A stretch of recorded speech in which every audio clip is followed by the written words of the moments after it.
So let's take a look at integers, or I'm sorry, variables. So before we just simply console output a hello world to the screen. So let's take a look at creating variables inside of Blueprints as well as in C++. So the way that you do that in C++ is you write the data type. So if it's a Boolean, integer, what have you. So we're going to do it int here. We're going to go with num1, and we're just going to make that equal to 5. All right. Then all I have to do is console output num1. Let's do this right. There we go. And we'll make it go to the next line so we can see the end out. Now when I hit Control F5 to run this, you can see that we get 5 printed to the screen. So we're actually printing out whatever is stored within num1 or whatever we're referencing, which is this integer. So let's take a look at how we create integers inside of Unreal. So this is where we left off last time, where we printed hello world to the screen. Off to the left hand side here, you can see we have a variables section. So I'm going to go ahead and press play, the plus sign next to variables. And I'm going to go ahead and name this num1. Now you'll see inside of num1, it has an area down here called default value. Mine defaulted to 5. So let's go ahead and print this to the screen. So I'm going to go ahead and grab this and drop it and hit get. And what that does is that gets the value. If I want to set the value or change it, I can do it here, or I can drag it out and I can select set. And you can see here I can change the value here. I'm just going to delete that out. Now a shorthand way of doing that is if I hold control and I left click and drag this out, it automatically gives me my getter. And if I hold the Alt button down and I left click and I drag this out, you can see it gives me my setter. Alright, so the way to get to print this to the screen is if you're used to Unity or C# rather, or any other language, you can't explicitly print out an integer to the screen. You have to convert it to a string. So when I drag this out and I plug it into string here, you'll notice that it gives me a converter. It says converts integer value to a string. Now when I compile this and I press play, you'll see we get a 5 printed to the corner of the screen. All right, I'm going to go ahead and delete this. And let's jump back to C++. And we're going to take a look at the next value that you're going to be using a lot during the tic-tac-toe tutorial, and that's a for. So let's go ahead and gut everything but the return statement here.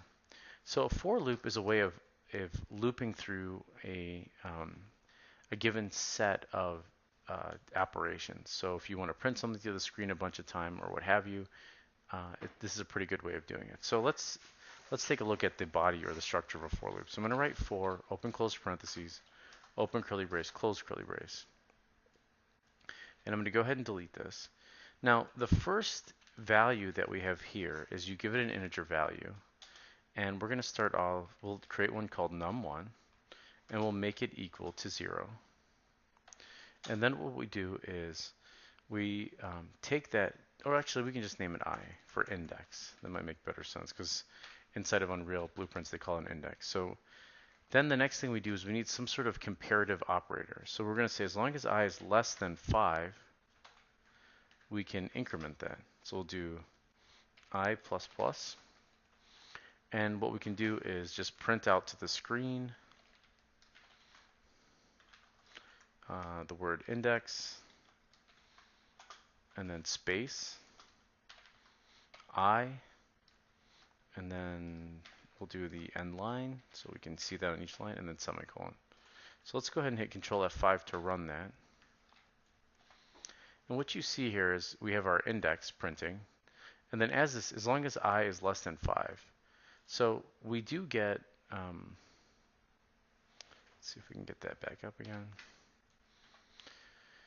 So I is less than 5, it starts off at 0. So as it runs through, we're printing out 0, 1, 2, 3, 4, up to 5, because 4 is less than 5. We didn't say I is less than or equal to 5. So this is the way that it loops through. And every time it loops through, it increments or adds 1 to I. So here's I equals 0, so it's I plus plus is 1, 2, 3, 4, leading up. So let's take a look at the equivalent inside of Unreal. So here's our where we left off last time. So what I'm going to do is I'm going to go ahead and delete this line. I'm going to hold Alt and left click on this. We're going to keep our print string rather. I'm going to right click here. I'm going to type in for loop. Now you'll notice that it has a first index and a last index. This is similar to what we had before. So for example, if I grab this and I plug it in here, and I want to know whatever my initial index is, I can grab this plug it right into toString here. You can see that it converts that integer, so it converts the integer value. And then what I need to do is, in order to run this, is I'm going to grab my executor from here and plug it in there.